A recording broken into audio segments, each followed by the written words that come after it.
I love pumpkin in my chili. And you will too. Hello and welcome to our brand new kitchen in our brand new home. Today I'm making one of my favorite fall dishes and probably my favorite way to use pumpkin, and that's pumpkin chili. This chili is actually quite simple. We're not using whole chilies here. We're using a bunch of different ground spices. You can use canned pumpkin puree or fresh pumpkin puree. We're using black beans, ground turkey, and just a few other ingredients like canned tomatoes, onions, and garlic. Typically when I make this recipe, I do use canned pumpkin puree, but seeing as how we are now in Estonia, I could not find the canned pumpkin in any of the grocery stores here. But since it's pumpkin season, I bought a bunch of pumpkins and turned them into pumpkin puree. We bought 2 smaller pumpkins that were about 6 pounds each. It came out to the equivalent of about 7 15-ounce cans of pumpkin puree, but it only cost me about $5. Okay, so we are first going to chop up our onion. You need about 1 medium onion or maybe 2 small onions. And we're also going to mince 4 cloves of garlic. If you want to get your kale prepared now as well, you can do so. And you've seen this on my channel before. I recommend filling a bowl or your sink with water, dunking the kale, agitating it, and then lifting it out of the water to drain it. And from there, you just want to pull the leaves off of the stem in order to strip the kale leaves.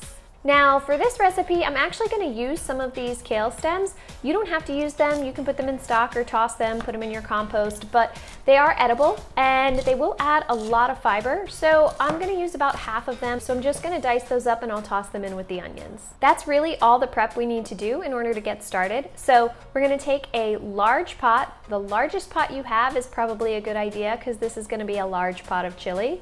I really hope that this pot will work.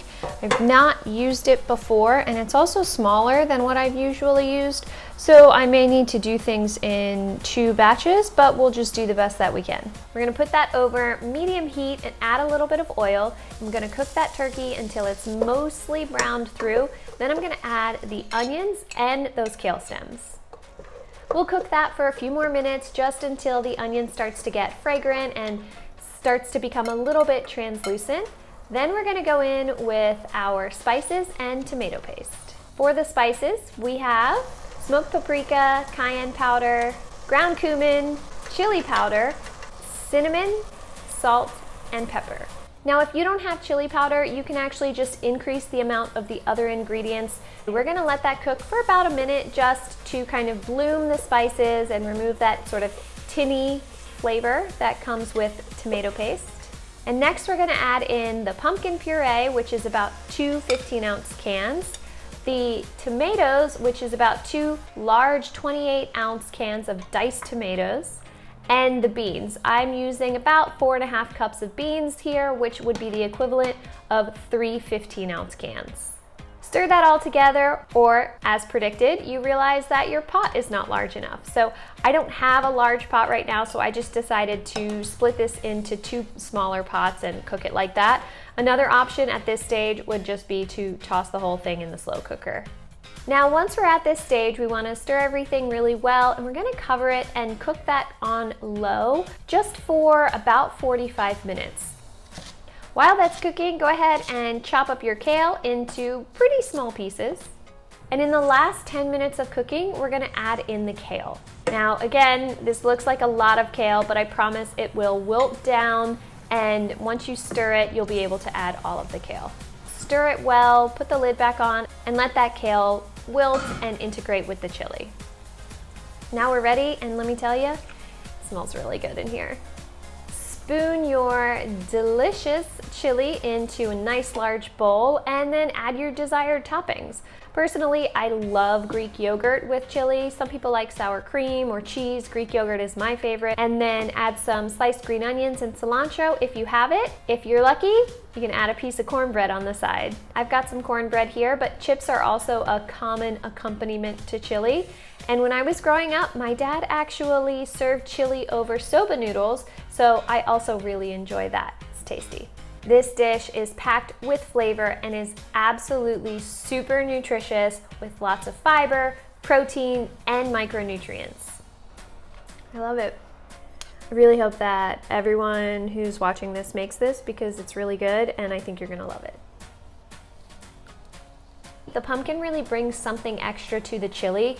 It really sort of balances the acidity of the tomatoes and makes it creamy, and it feels a little more indulgent, which is funny because pumpkin is actually just a vegetable. So you're just adding more vegetables to your chili.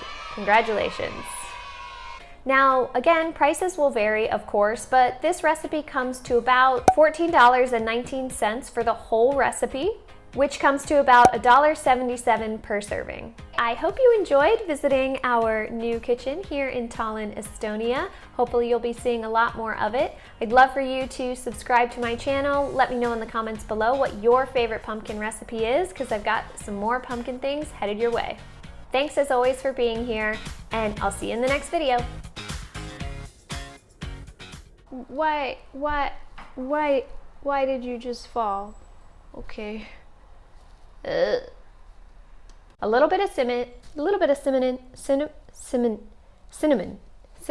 little bit of cinnamon. Oy. Black beans or other beans if you prefer. Oh, there's a fly in my hair. While that's cooking, I recommend preparing the kale. Oh, I'm never gonna get through this. These bugs like it. Summit.